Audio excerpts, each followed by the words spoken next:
I'm here today in Los Angeles with triple board certified plastic surgeon Dr. David Saadat. Welcome to the Face podcast. Thank you for having me here. Absolute pleasure. I want to go back into your background, where you grew up and what really drew you first to medicine. Oh boy. How much time do we have? Yeah, and then you want me to go way back. It's obviously it developed over time, but I was just, for some odd freaking reason, I was fascinated with facial changes as a child without any sign of intervention. And I think back in my day, what was really hot was rhinoplasty. Right. And rhinoplasty was known for elite people. I mean, you had to be super rich, super elite, and you would go and have, and the rhinoplasties were based on like somebody's signature. So I went and had Dr. So-and-so's nose surgery, and they all looked the same exact thing. But I was just fascinated. I'm like, how do they make this change? And how? There's no scars, there's no, nothing. So I was just fascinated by that. And just facial transformation was really fascinating to me. Where did you complete your undergraduate studies? I was in Los Angeles. I did my undergrad in everything in Los Angeles. I'm from Iran originally. Came here when I was almost 16, at age 15. Then went to high school, stayed in LA the whole time. I had an uncle here, so I came because my parents were not here. Right. I came on my own. How was that? It was fun. It was kind of different and very scary at the time, but it just makes you be able to, you get into that survival mode where you have to like survive to get somewhere. But you don't have your parents here, you're going to a new high school. It would have been fairly daunting. Very. Yes. It was very difficult, but at the same time, you just have to quickly adapt and just get good at it. So I think it challenges you a lot. So you can, it makes you a better person, I think. So I was in LA, went to USC for medical school residency, and I did my fellowship in Los Angeles, all in Los Angeles for some odd reason. And then, I stayed here because after I finished, the mecca of plastic surgery is Beverly Hills. So, of course.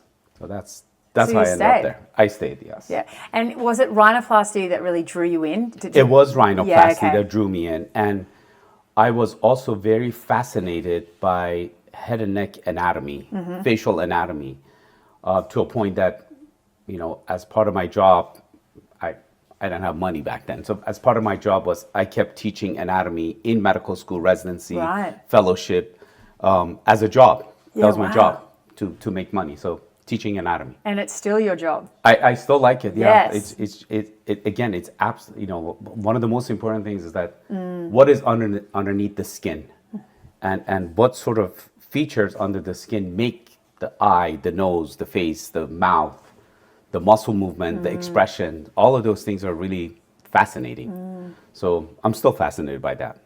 So going back to rhinoplasty, when I worked for Dr. Mendelsohn, he was very good at rhinoplasty as well as facelifts, as you know, but we would have, it was before, computers were really big, and we had the old-fashioned patient files, and we would have to put away the old files in another room.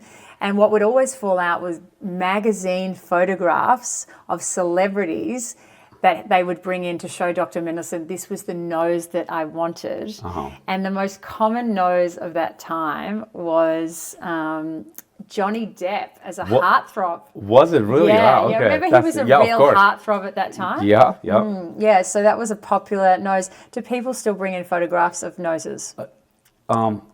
Yes and no. I think that has changed. You're right. Back then they would bring this celebrity and say, I want this nose. I want it to exactly look like that. Because we didn't have all those changes and no social media. No social media and no computer imaging. So we would draw, take pictures, draw on the photograph, but it wasn't the same. Yeah. I think now most of us have switched to doing some sort of imaging, morphing, which is I think the more real thing, because a nose that looks good on, I don't know, one of these celebrities might not look good on that particular person. Sure. Everyone has different features. Some people have a rounder face, more oval face, more masculine face, feminine face.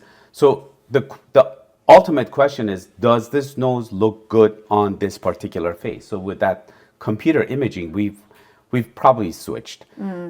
From time to time, people come and say, well, this is my inspiration. I want to make sure it, Sure. this is the style I like, more natural or more smaller or maybe upturned or a lot, for some reason, recent years, a lot of people are more into ski slope look. Sure. So inspiration, but ultimately it's what looks good on that particular person. Talk me through the process, because obviously if someone has lived with a nose their entire life that they don't exactly love, Yeah. this has been something they've thought about for a long time before they get to you. Yeah. So how does your consultation work? How much time do you spend with the patient before they're at the surgery, at the hospital on surgery day?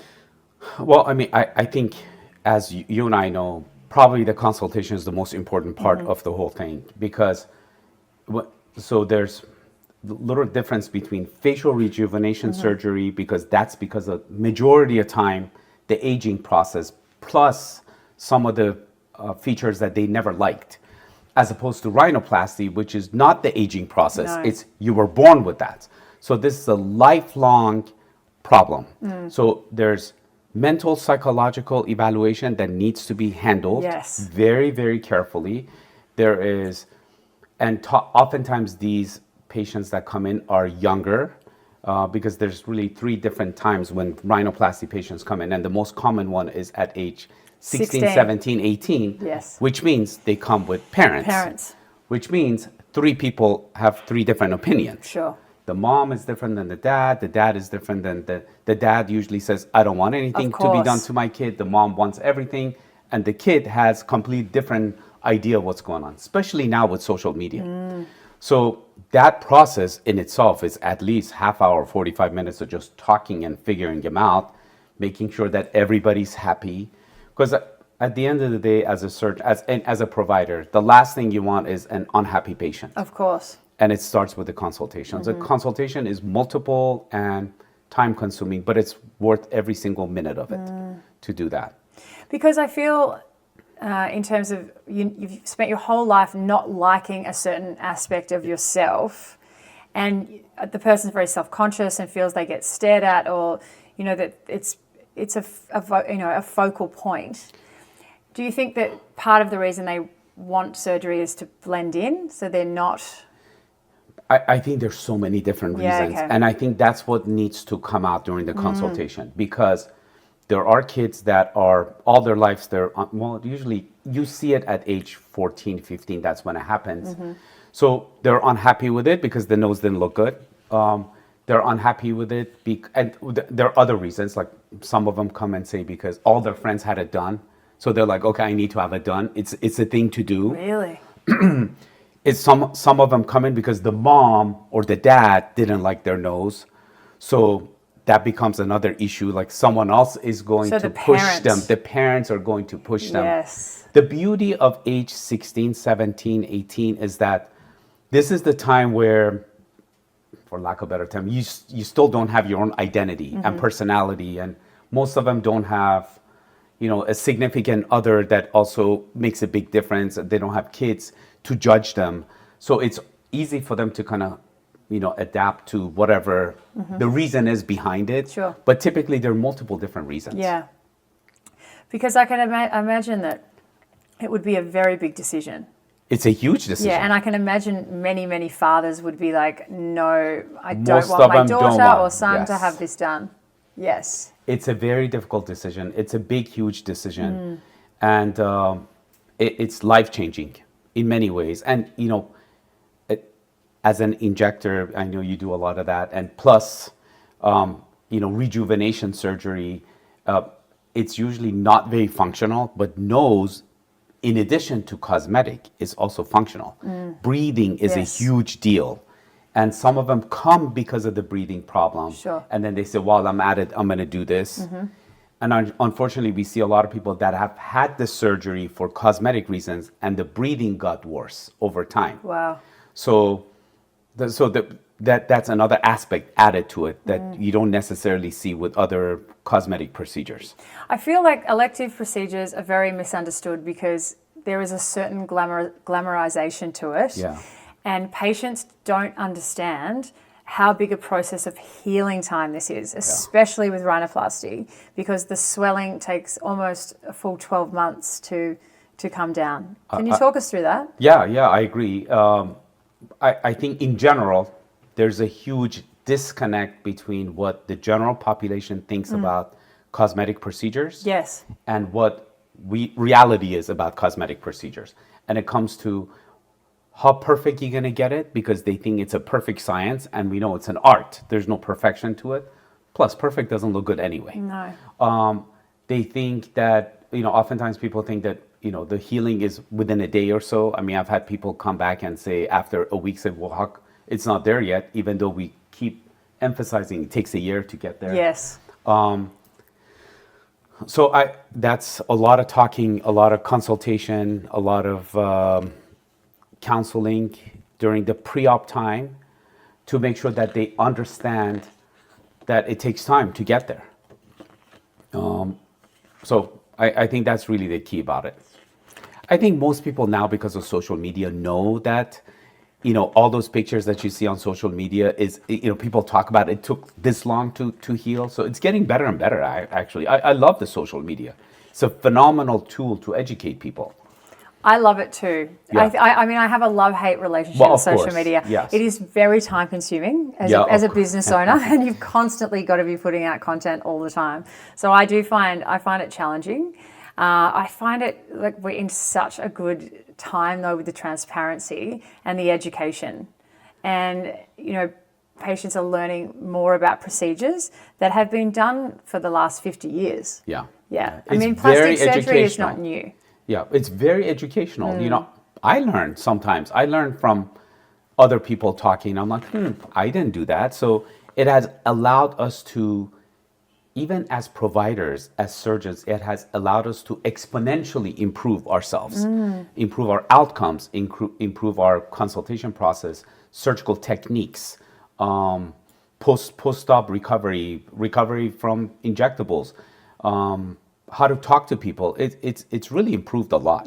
Of course, the bad is the bad, where people disseminate misinformation, unfortunately, and I wish somehow we could have got rid of those, but that comes with it. It's challenging in Australia because as clinicians or medical providers, if you have a registration, we are unable to speak about medications. So we can't talk about neuromodulators, we can't talk about volumizing treatments, we can't talk about biostimulators, because it's seen as advertising a medicine. Yeah. And then we have influencers who have no educational background, talking like they're medical experts. Yeah. So how do you navigate your patients when they come in, dealing with this minefield that is social media? Well, thank God we don't have this problem in America. I know. Anybody can say anything they want. Yes. There are some restrictions, but the restrictions are very minimal. I think basically education, that's what it comes down to. Sometimes there's a lot of misinformation, so it's during the consultation process, again, we have to go back and dismantle whatever they thought and learned, and show them that this is not reality, these are the changes. You're hoping by the time they come to you because of the expertise. And this is one of the, not everybody is a good candidate to be operated on or have a procedure done. Sometimes we have to say no, because unfortunately what they have heard or learned is so wrong that it's already engraved in their head. And if we can't really change them, there's no point touching them. They just won't be happy. And I think it's a big problem, but it's education. And all we do is people like you and I and the rest of us going out there and really educating people on what is science, what is evidence-based, what is true and tested over time, and promote those and not go based on trends and some misinformation, or some influencer said something wrong, trying to kind of correct all of those. I mean, we just have to flood it with good information. Absolutely. When we're talking about before, about living with a face that doesn't feel quite right, your whole life, and then you've just touched on really body dysmorphic disorder, which is completely different.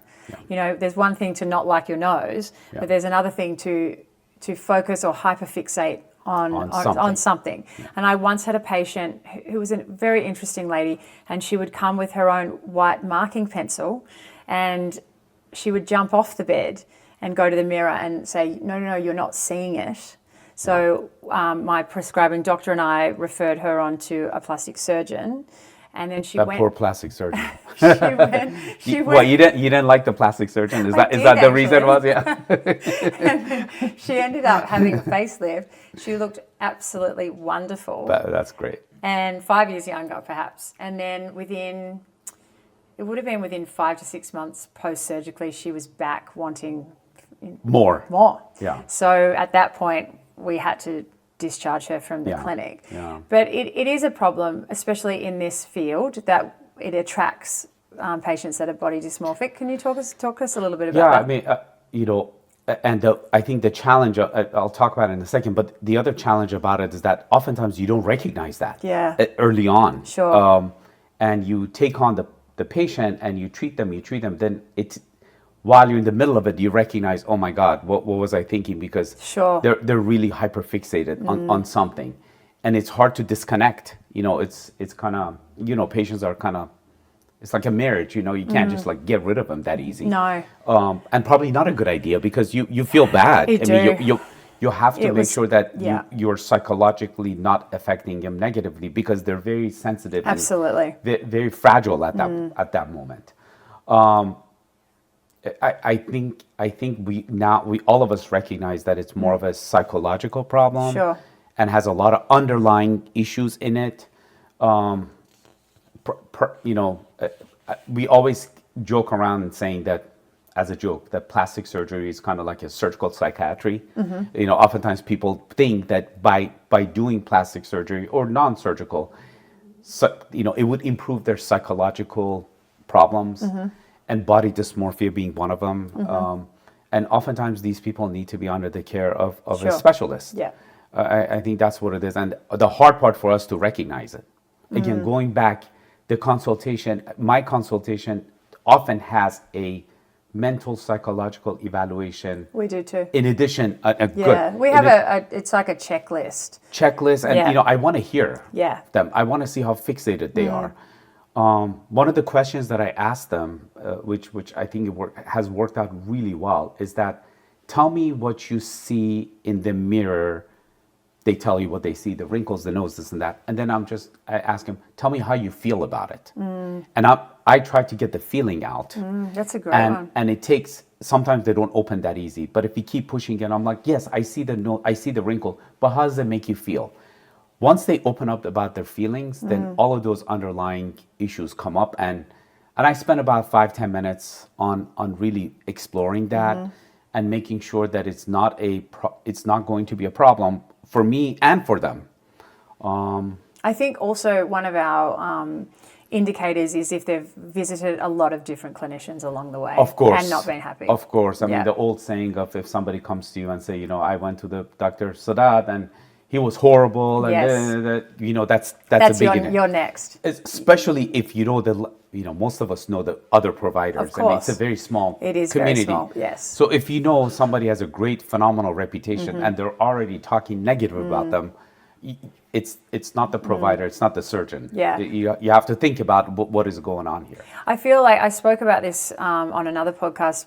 However, just the fact that during COVID, everyone being so fixated on social media, it gave the general public the impression that, these surgical results of celebrities were done in the hands of non-surgical treatments, which was not true. Yes. So, again, it comes down to education. So we are in a good time in terms of transparency, with celebrities coming forward, telling the public what they've had done. Kylie Jenner recently, Kris Jenner. Yeah. So do you feel like you're seeing an increase in inquiries? Definitely. I think this is a good time, especially in the surgical world. It's a great time for surgeons. Yes. We call it the golden time of facelifting right now because everybody's into it and it works.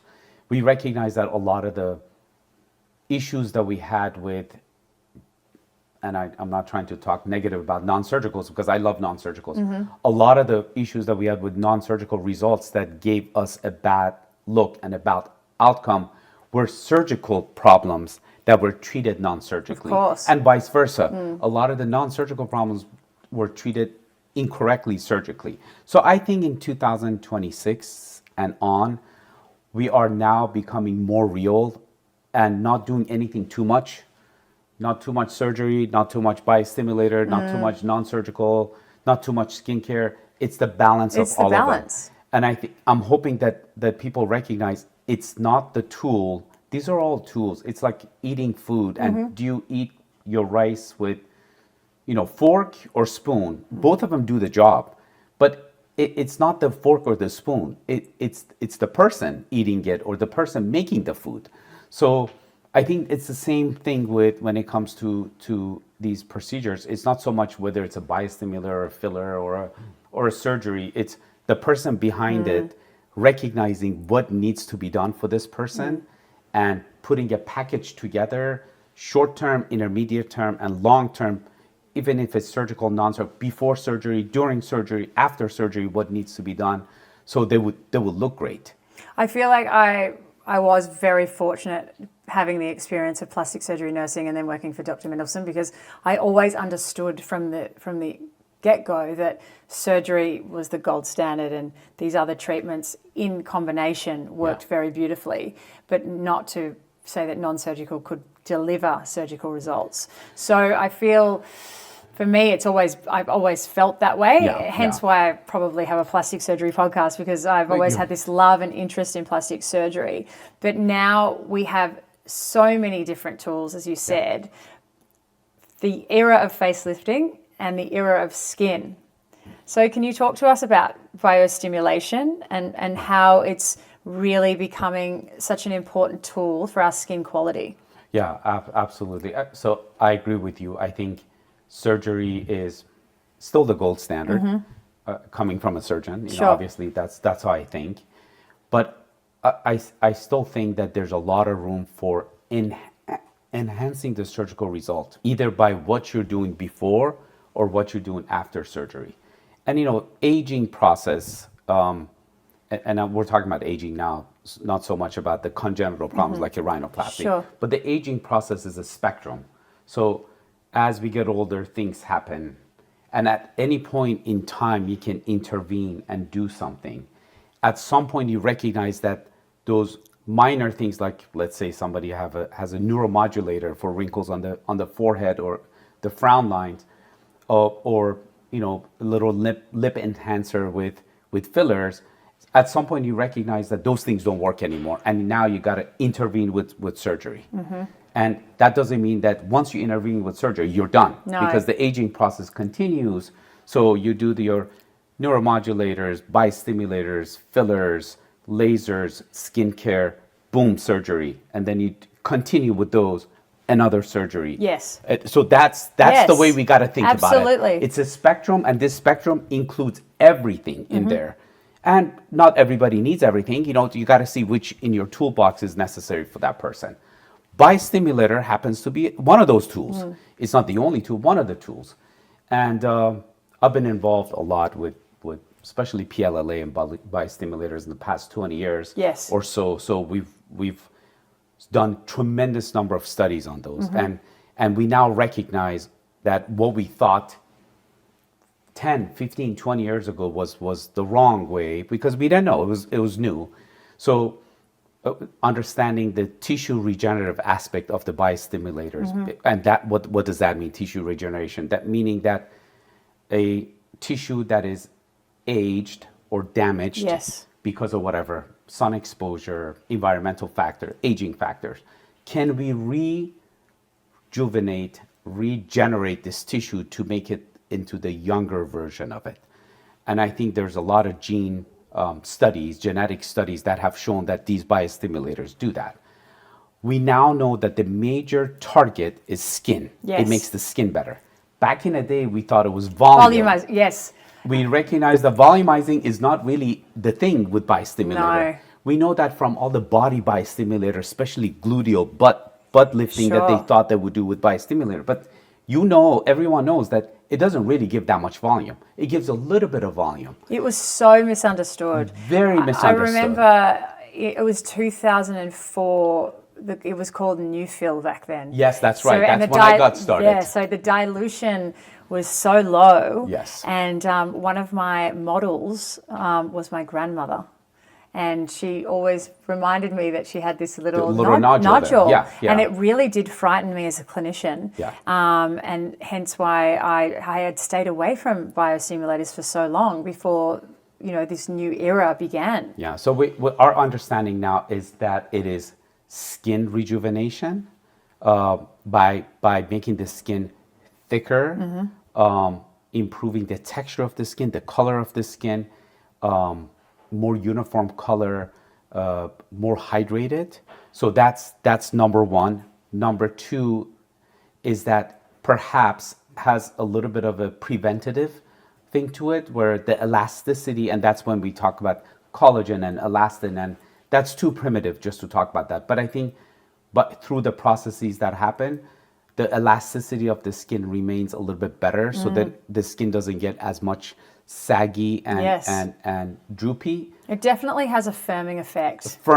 Yes. And then eventually, maybe perhaps just a little bit of volumization. So I think of it as skin regeneration, prevention of skin aging, and then very, very small amount is volumization. If you think of it that way, then it has to be injected very correctly. Very correctly. Most people inject it incorrectly. Right. Most people inject it like a filler. Yes. And this is all the problems that we're seeing. When they are injected like a filler and you put a bolus somewhere, biostimulators by definition get absorbed, get metabolized, and are out of the body in a few months.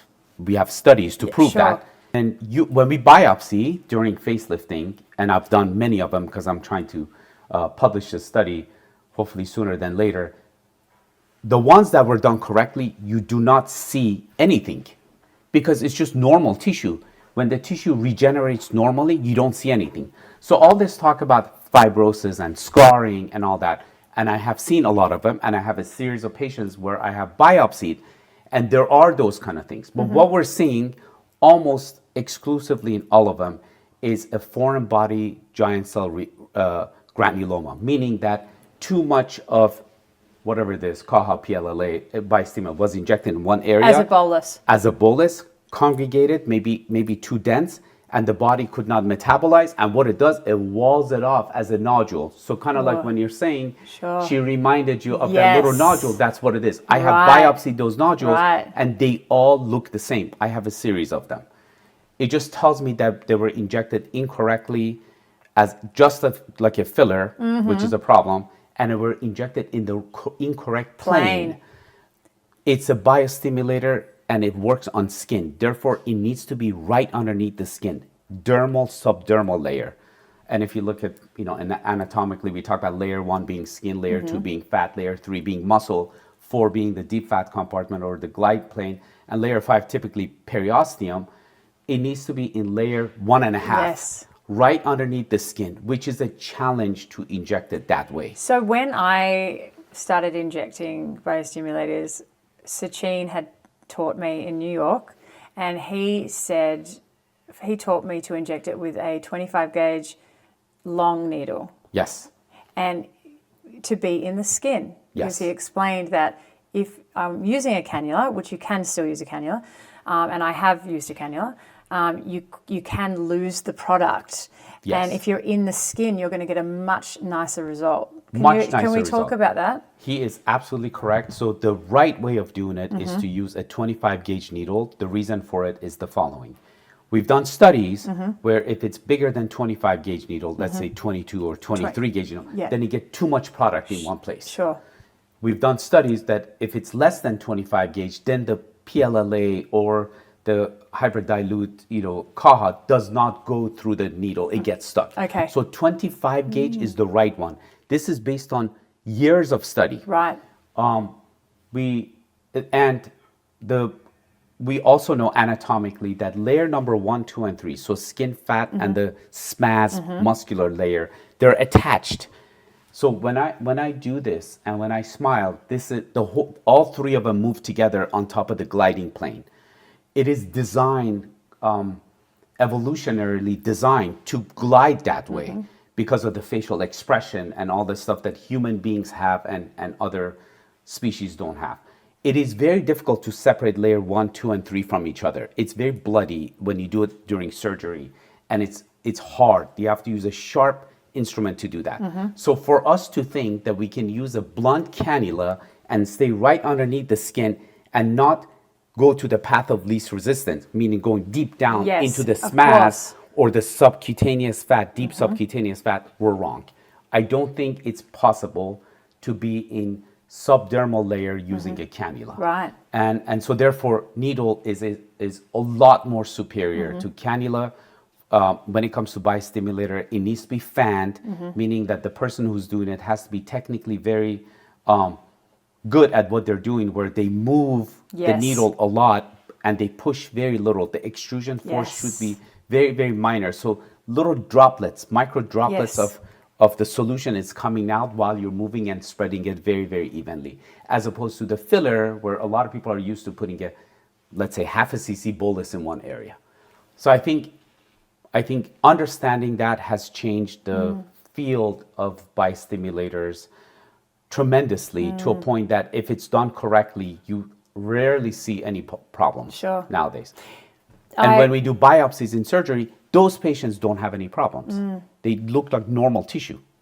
I recently was trained in a new product that's not FDA approved here yet, which is a combination of calcium hydroxyapatite and HA. And in all of the tuition with Andre Bratz, it was explained to inject as tiniest brush strokes. Yes. So I was fortunate enough on the training day to be treated at the end, and I've never in my entire life had a biostimulating product. So to feel that really made so much sense to me. Like, I'm so glad I experienced having the treatment, because I could feel the dermatologist doing the brush strokes. Yeah. So it really made so much sense that this is not injecting in thick linear threads like a HA. Yeah. No, It was absolutely. completely different. So that makes so much sense to what you're saying. So you're in effect creating a sheet in the skin. A very thin Yes. sheet in the skin. And by the way, I've had it done to me as You well. have? Yes. Mine has been PLLA many, many times in the past 7-8 years, I would say, and done exactly what we talked about, fanning technique with a very thin sheet of PLLA right underneath the skin. Never had a nodule, never had a problem. You can, if you feel do exam on my tissue. By the way, this is one of the other problems. A lot of people don't palpate and feel the tissue. It's really important to feel the elasticity and the texture of the tissue. Most people look, they don't touch. You need to touch and feel the tissue. So if you really examine me, you can't tell where it was done. There is no way you can tell where I had it done. And I think you feel the same with your treatment. Absolutely. And that's how it should be. I did notice the firming effect, though. Yes. It definitely has Me improved too. my skin quality. Me too. Yes. Me too. Yeah. As I said, I've never had the treatment before, and I've never had any kind of biostimulatory product. And within 2 to 3 weeks, even with this sort of snap test, it was definitely improved already. So in our packaging for surgery, bringing it all together. Together, exactly. We are doing, depending on the person, everybody's different. So we assess everybody. And some people go into this package pre-surgical planning to make the skin better, so we have better surgical outcome. And then some go into this plan where they have post-surgical package where we maintain and make the skin better. And some people have both. Pre-surgery package, including biostimulator in it, for the same reasons that we talked about, and then surgery, and then post-surgical package to maintain the skin quality. Because, as you know, I'm sure from come from Australia, some of the skins are not that great. No, they're not. And no surgery is going to fix the skin. No. So, going back to skin health, we have to have a plan for skin health that is different than a surgical lifting. We do a lot surgically during surgery. I'm sure being with Brian, you probably went through it. We do a lot of laser treatments. We do now, one of the best treatments that we have are fat transfer. Sure. Our fat transfers are not only just volumizing, but we also have tissue regenerative fat transfer where we use nanofat. Yes. And nanofat is injected just like a biostimulator right underneath the skin to make the skin quality better, because it has platelet growth, drive growth factors there, or fat drive growth factors there. So the concept is the same. It's interesting, I had lasers years ago, and I was in business with some doctors, and we had more ablative lasers. And when I started my practice 15 years ago, I decided I wasn't going to go down the ablative pathway because I feel like dermatologists are much more suited to that specialty. Yeah. So even since last February, we've incorporated 2 new lasers in my practice in the country and in Melbourne. The difference in my patient's skin after 12 months. It's incredible. They're different people. It just makes so much difference having other tools in the toolbox. Yeah. These are tools in the toolbox. Yeah. And the other thing to recognize, I appreciate you saying that you don't want to go that route.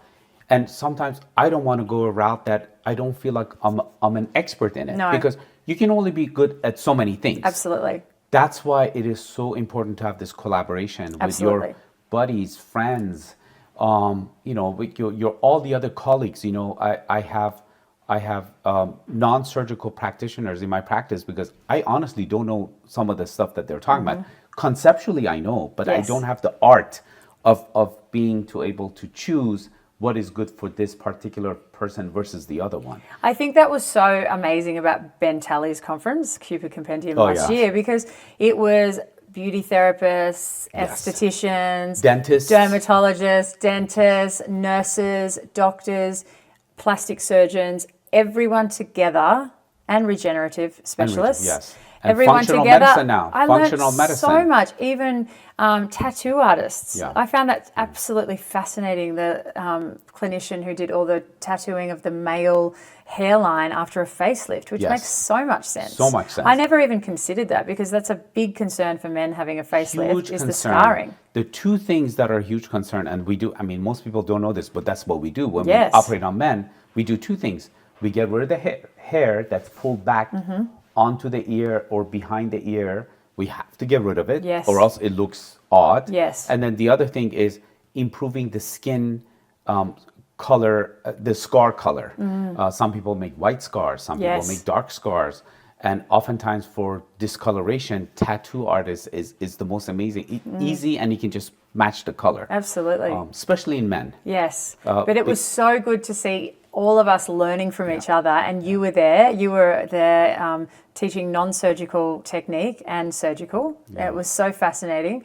But I met so many amazing clinicians at that conference. And I think all conferences should be like that. Well, I always say that in my meetings that the goal is to have a new specialty, because right now we have facial plastic surgery like me that focus on facial plastic surgery. You have general plastic surgeons deal with breast and body stuff. You have, nurses do nursing. You have gynecologists do gynecologists. But we need an aesthetic medicine specialty. Yes. And unfortunately, right now, in the United States, for example, I don't know how it is exactly in Austria. I'm sure every country has their own little nuances on how they get in there.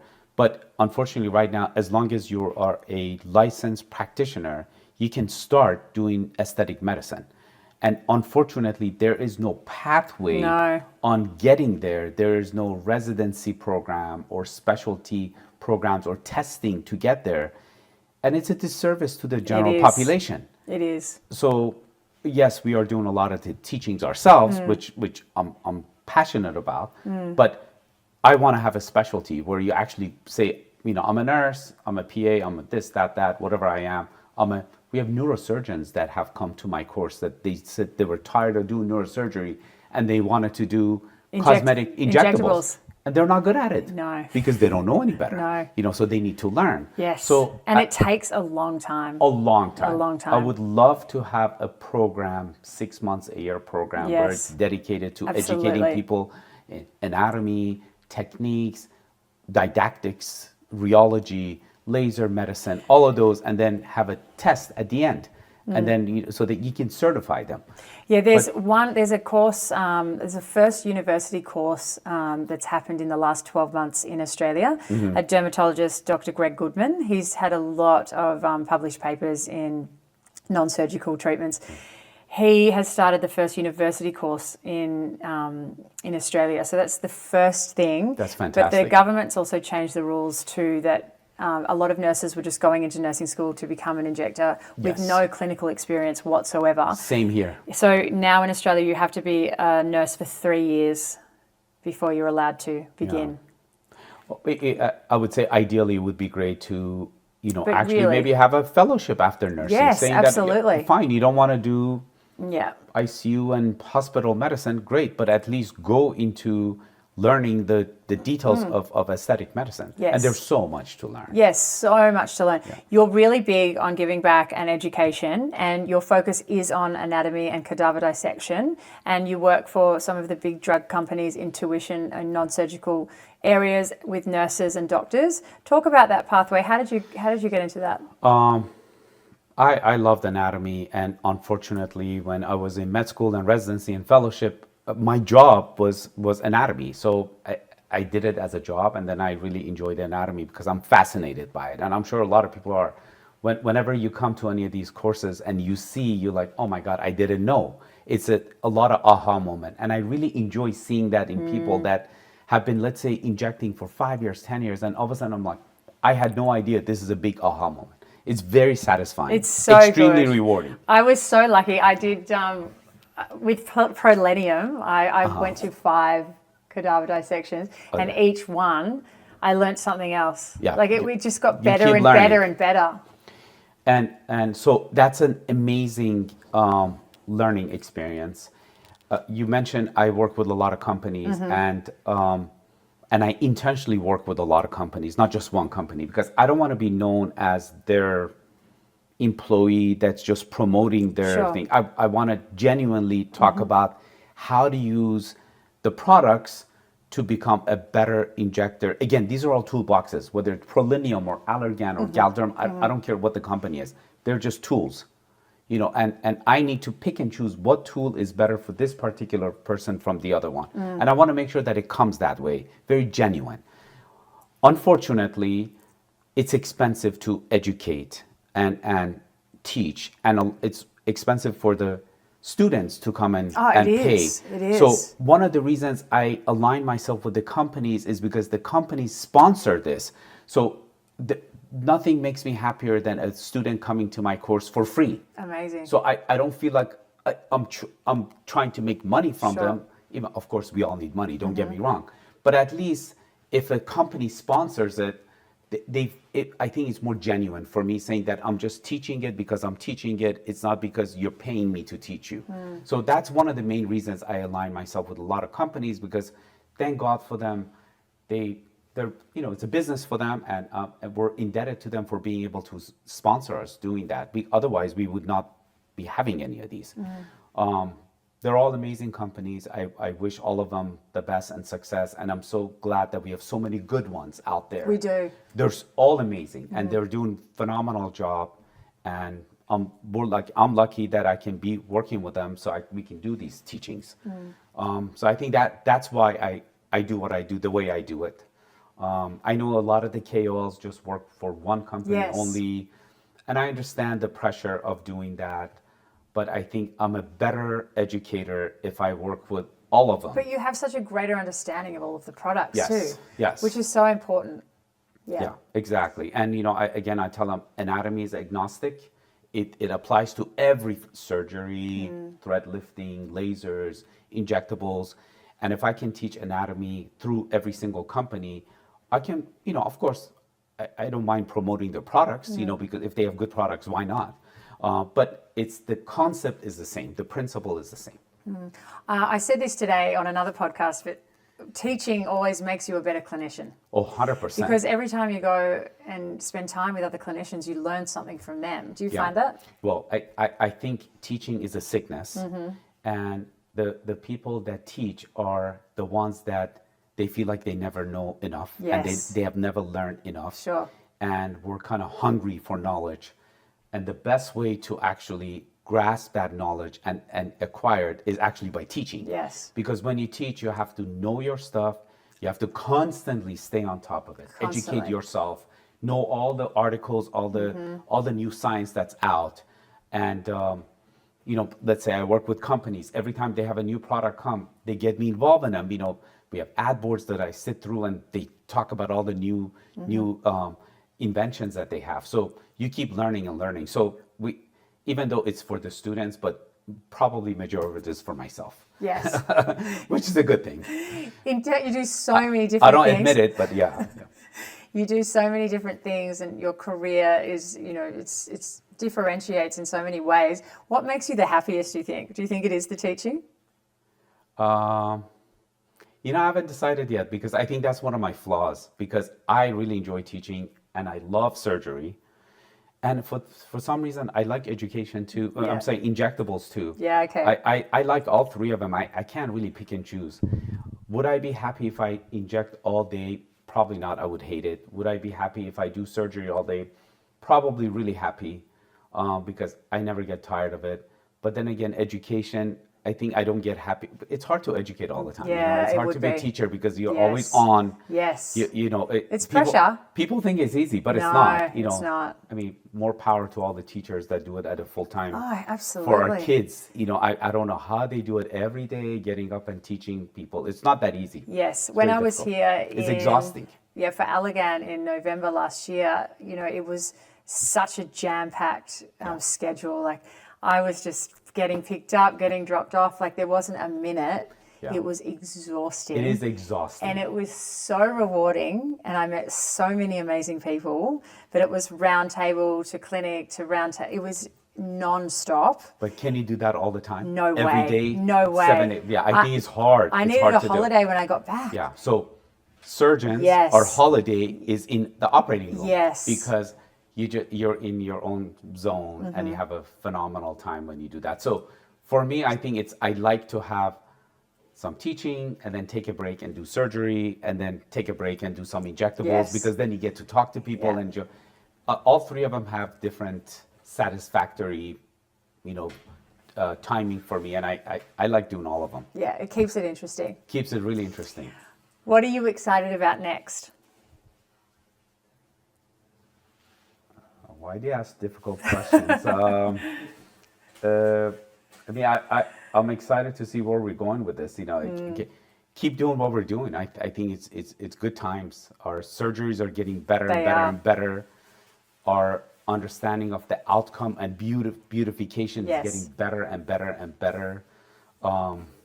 Injectables are getting better and better every day. The teaching is becoming more. It's so many people coming to it. I'm excited about the field growing and getting bigger. You know what? Ultimately, I'm excited to see this becoming a specialty. Yes. Its own specialty internationally. Yes. Yeah, it's definitely heading that way. Well, thank you for joining me on The Face, Dr. David Saadat. Thank you. Thank you for having me here. Thank you.